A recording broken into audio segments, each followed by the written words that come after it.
Semana passada, nós falamos sobre crianças que eventualmente sentem prazer durante os episódios de abuso e por que elas continuam sendo tão vítimas quanto as que não sentem.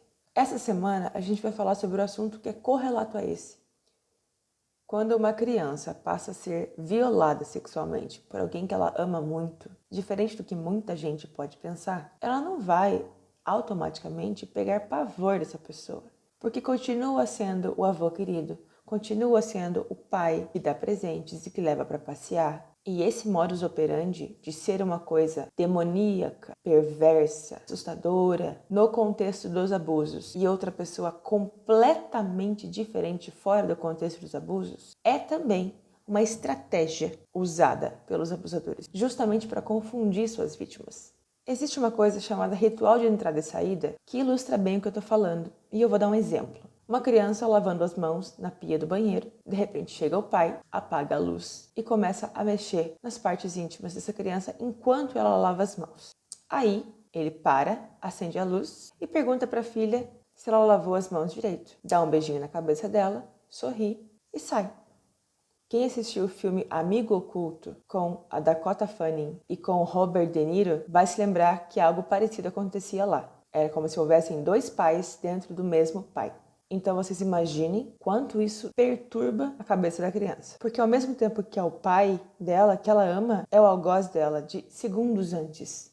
E não vamos nos esquecer que ainda tem a questão da carência. É comum que abusadores sexuais sondem e escolham vítimas que têm laços afetivos muito frágeis. Então eles se aproveitam dessa lacuna para se inserirem na vida dessa vítima e ocuparem o espaço que ninguém está ocupando, que é o espaço de carinho, de demonstração de afeto. E às vezes o que a criança tem é só aquilo.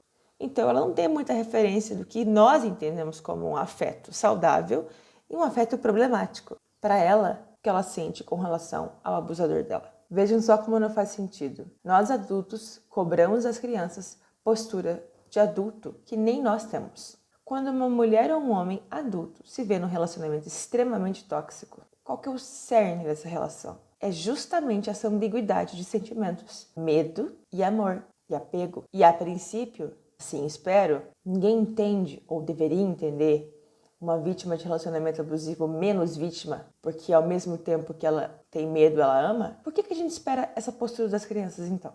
Logo das crianças que ainda nem estão completamente desenvolvidas, que ainda nem tem repertório de vida suficiente para poder se autodeterminar frente a essa situação de abuso na qual jogaram ela. Gostar do abusador, defender o abusador e às vezes mentir para proteger o abusador não faz da vítima menos vítima. Até porque, não raro, existe um outro adulto por trás. E aí eu estou falando da família do agressor, da própria mãe, quando se trata do pai abusador.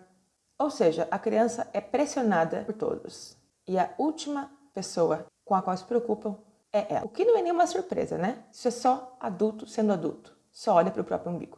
E depois os egocêntricos são as crianças.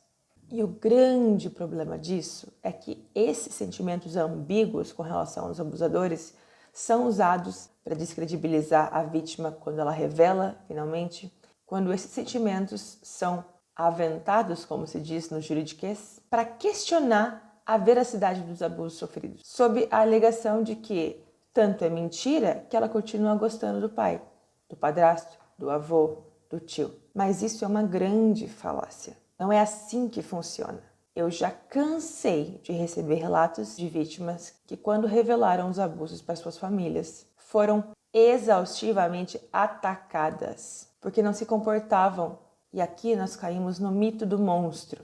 Essa ideia simplista de relação entre vítima e agressor que as pessoas têm muito se baseia nos estereótipos de abusador que nós construímos ao longo do tempo.